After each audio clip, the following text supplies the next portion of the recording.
Музыка задействует практически все человеческие способности. Личность получает те новые качества, которые никаким другим видом деятельности развить невозможно.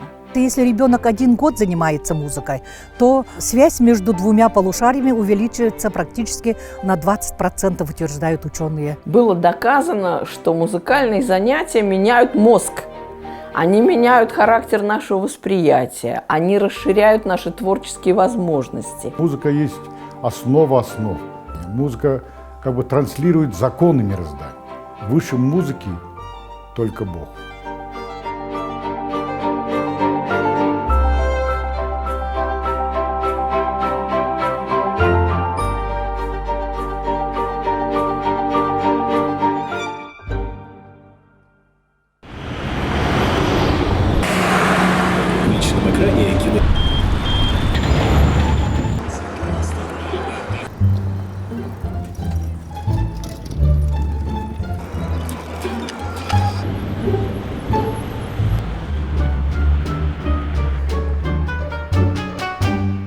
Человек, занимающийся музыкой, становится не просто более сочувствующим, более добрым, но он становится и более умным. Вот в это поверить не так просто, потому что музыкальное искусство не всеми осознано как искусство интеллектуальное, но оно именно таким и является. Было окончательно, осознанно подтверждено, научно доказано, что музыка играет огромную роль в развитии человеческого интеллекта. Особенно если человек активно занимается музыкой в детские годы. Если вот это обучение музыкальное становится массовым, лет через 10 мы имеем совсем другое поколение. Людей более культурных, более умных, более интеллектуально оснащенных, более активных, в конце концов, потому что музыка – это движение. Цель этого проекта – просто создать новое поколение людей, воспитанных музыкой. Это уже чуть более другие люди, скажем так. Конечно, это не революция, но это движение в нужном направлении. А если это движение охватывает не несколько человек, как это обычно бывает, ну не десятки или сотни людей, а прям таким вот миллионы, ну сотни тысяч, все детское население, как было задумано в проекте «Музыка для всех». Если музыка охватывает целое поколение, то это поколение уже вырастает другим. И вот для того, чтобы воспитать поколение будущего, был предпринят проект «Музыка для всех».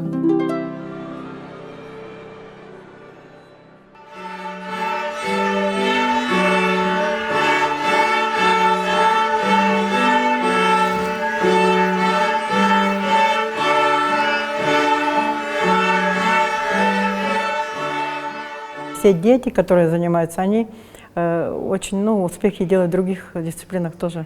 Вот, в олимпиадах участвуют, в конкурсах участвуют, поют многие хорошо. На бриллиантовых нотках мы вот тупаем, тоже занимают места дети. И по вокалу занимают, и по другим, по художественному слову занимают даже. Воспитывается и трудолюбие, и упорство, и как-то достижение целей. Ребенку обязательно нужно обучаться, я считаю, на музыкальных инструментах, потому что у него развивается и моторика, и, соответственно, память лучше становится, развивается благодаря тому, что они регулярно учат произведения. Они же запоминают не только нотки, как они были написаны на страничках, да, но и где теперь их нужно нажать, тоже на клавиатуре. С ними идет очень такая работа, долгая, постепенная, планомерная, и тогда можно вот достичь результата. У детей вырабатывается дисциплина, характер, очень даже хорошо поют, они между собой помогают друг другу. Те, кто занимается музыкой, станут более успешными и продвинутыми в этом современном мире, они многограннее становятся.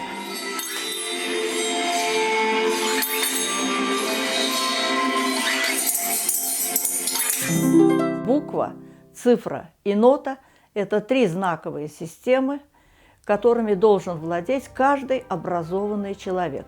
Это достояние человеческой цивилизации. И вот этот проект, который инициирован Михаилом Ефимовичем Николаевым, проект стал составляющей стратегии социально-экономического развития республики на ближайшие несколько десятков лет.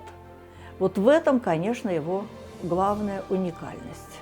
Человечеством решены многие проблемы, связанные с наукой, с промышленностью, с экономикой и так далее. То есть найдены пути достижения такого хорошего качества жизни. И вот сейчас время направить энергию на развитие духовности, на развитие творческого потенциала, на развитие креативных способностей отдельных людей, отдельной личности.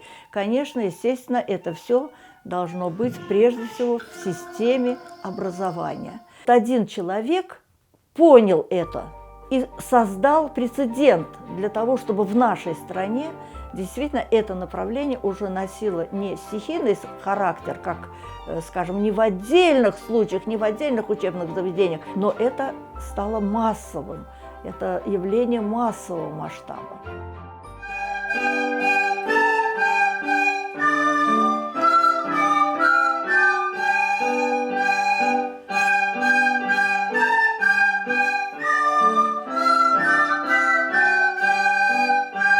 Уроки по музыке ведутся с 1 по 8 класс, внеурочные занятия с 1 по 6 класс по 1 часу в неделю.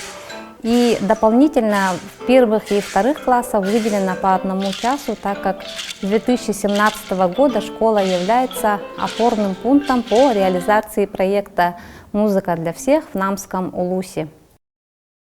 Мы в этом проекте участвуем с самого начала, с 2013 года. С 2014 года мы взяли 1 класс, и уже 5-й год у нас реализуется этот проект. Если в 2014 году у нас был 1 класс, то на данный момент у нас уже этим проектом охвачено 10 классов, порядка 214 детей. У нас, конечно же, появились достижения, и в результате этих достижений мы решили объединить все классы и создали свой творческий проект «Школьная филармония». Мы заметили, что заболеваемость намного уменьшилась, потому что во время игры на блокфлейте у детей работает хорошо дыхательная система, разрабатывается. Ну и также артикуляция, пальчиковая гимнастика. И они получают, помимо еще этого, развивается память музыкальная, ритм, слух. В проекте «Музыка для всех» включено 7 классов. Наши уроки ведутся в неделю по 3 часа, 1 час по программе и 2 часа по ФГОС. И самое главное, вот эти часы ФГОС, кружковые часы, они ставятся в обычное расписание уроков. Поэтому все дети 100% все включены в музыку. Мы начинаем учить музыкальную грамоту, работаем над ритмикой, да, играем на разных инструментах, музыкальных инструментах. В основном это у нас музыкальные инструменты, как блокфлейта во всех классах. А вот в этом году у нас в эксперименте с 4 А классом мы совместно работаем с Дворцом детства, оркестром Дворца детства. Наши дети туда ходят в оркестр, и они с радостью приходят учиться разных народных инструментах, струнных. Мы стараемся во всех конкурсах участвовать, которые проходят здесь, в городе. Также в конкурсе «Музыка для всех». Практически всегда мы становимся лауреатами. Музыкальное воспитание – это не воспитание музыканта, а прежде всего воспитание человека. Поскольку школа большая, мы решили взять для эксперимента 1 класс. И сейчас эти дети уже 5-й класс. Они занимаются на инструментах, с педагогами индивидуально. А также, конечно, у нас есть замечательный оркестр. Также дети занимаются вокально-хоровой работой, поют в хоре, слушают музыку и посещают концерты нашей государственной филармонии. В этом году также подключился у нас еще 1 класс, 1 класс, для занятия вот именно по этому проекту. Занимаются дети на классических инструментах народного оркестра, это на домрах, балалайках, также на аккордеонах и баянах и на клавишных инструментах. Ну и, конечно, на инструментах детского шумового оркестра.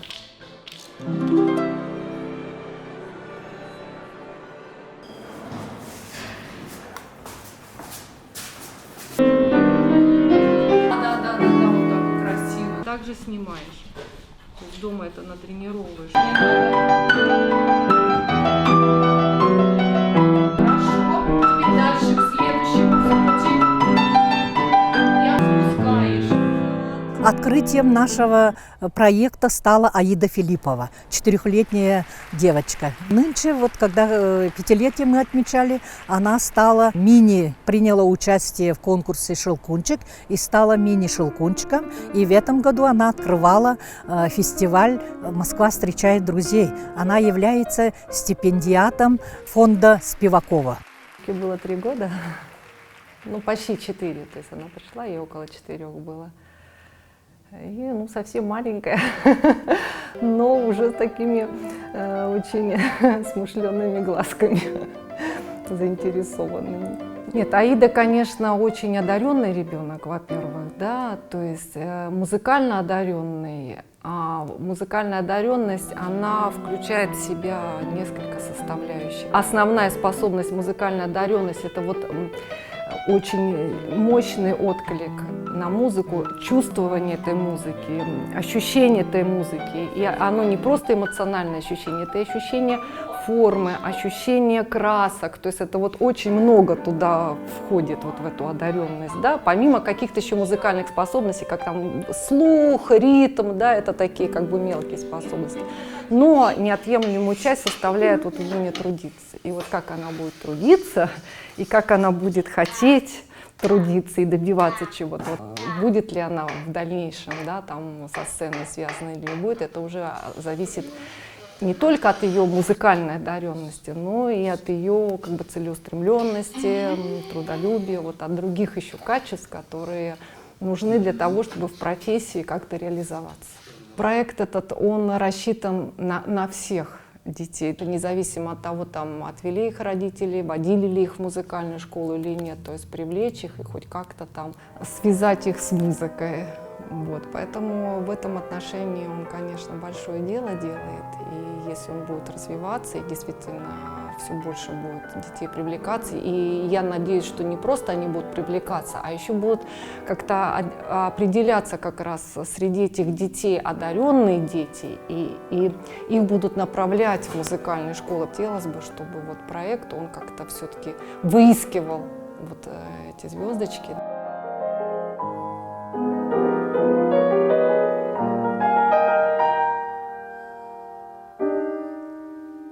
Проект «Музыка для всех» рассчитан с 2013 года по 2022 год.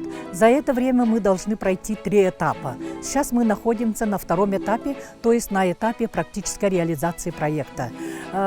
Первый этап – это было создание нормативно-правовой базы. В первом этапе проекта были решением Министерства образования и Министерства культуры и духовного развития, совместное решение было, создавать пилотные школы, которые должны были в течение 5 лет показать свои результаты.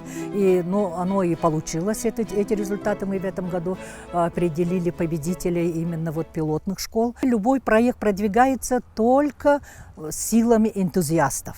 И такие энтузиасты у нас есть. Школы могут гордиться тем, что с 1 по 4 класс все умеют играть, владеют каким-то музыкальным инструментом. Ежегодно мы в Северных Улусах проводим музыкальный оленек, музыкальный жиганс, музыкальный анабар. И все население летом в течение 2 недель разговаривает только о музыке. Приезжают туда преподаватели Высшей школы музыки, учебных заведений города Якутска, Санкт-Петербурга, Москвы, и они там преподают вот музыку. Инклюзивное образование, вот проекта «Музыка для всех» показал уже свои результаты. Хотелось бы еще сказать о Бенчик Володе, который учится в Оленьке. Этого ребенка в детстве признавали необучаемым. Аутист, но этот ребенок сейчас учится в общеобразовательной школе. Он играет на скрипке, учится в детской школе искусств Оленька.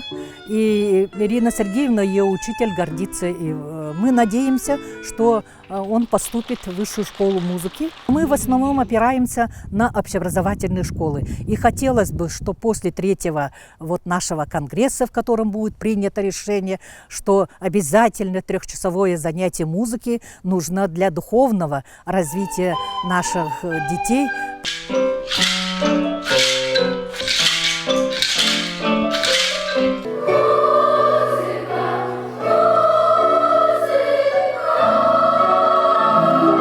Корея больше тысячи оркестра, детских оркестра есть. Если школа, да, около 5% во всей Корее школа, они симфонические оркестры есть.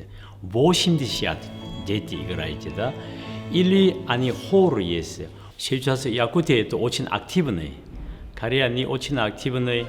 Здесь много музыка для бесплатно, да. Корея все платно. Через музыку мира это один нация. Мы все друг. По-моему, если друг друга, да, война мало будет. Сейчас все они конкуренция, да. Музыка не конкуренция. хор и оркестра, да, друг друга надо послушать. Если рядом что петь, надо гармонии надо делать.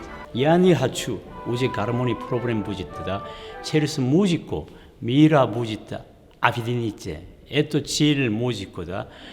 Наши дети надо друг друга жить хорошее, да. Не мало конкуренция, мало война, да. Моя цель через музыку для все мира без проблем жить. Через музыку мы, да, быть счастливы. Это моя цель. Я думаю, это можно, да. Музыка для всех. Музыки все понимают, главное. Музыки слышат все. И музыка организовывает твою душу, твою мыслительную деятельность. Поэтому музыка для всех – это очень точное название, которое сформулировал Михаил Ефимович Николаев, первый наш президент. Я, прочитав Конфуция о том, что чтобы государство стояло, и чтобы подданные Поднебесной были воспитаны, образованы и культурны, он говорил о необходимости музыкального воспитания. Конфуций еще. Не говоря уже о величайших мыслителях и Европы, и Азии, и всего мира, и планеты, которые говорили о том, что музыка есть основа основ. В других странах это государственная политика, это принятая программа, то есть это финансируется.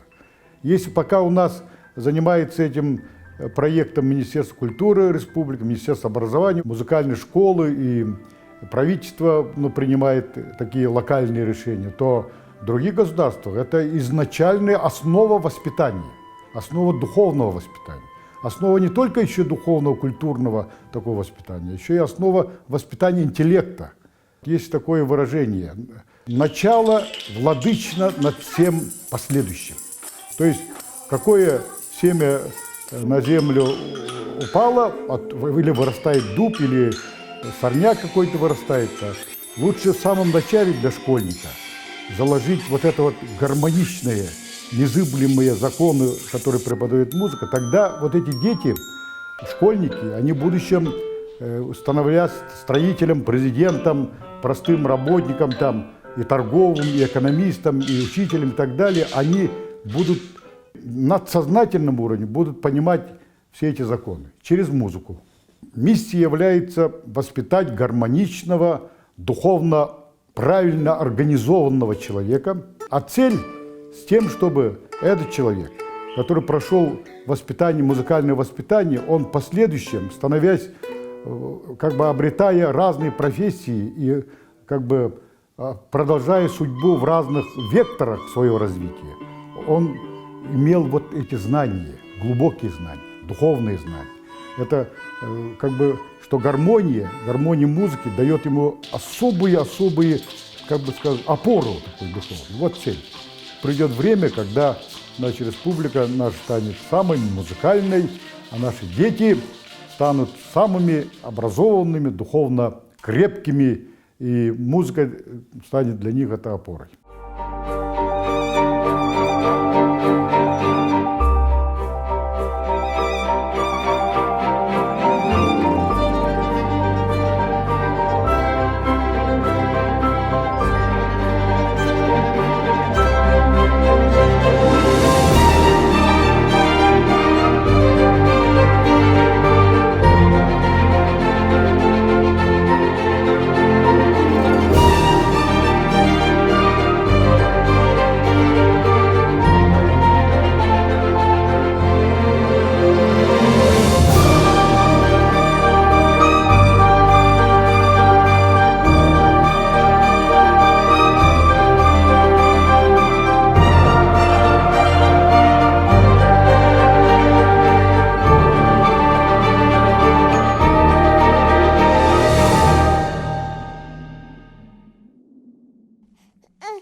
Я мечтаю сыграть концерт Чайковского.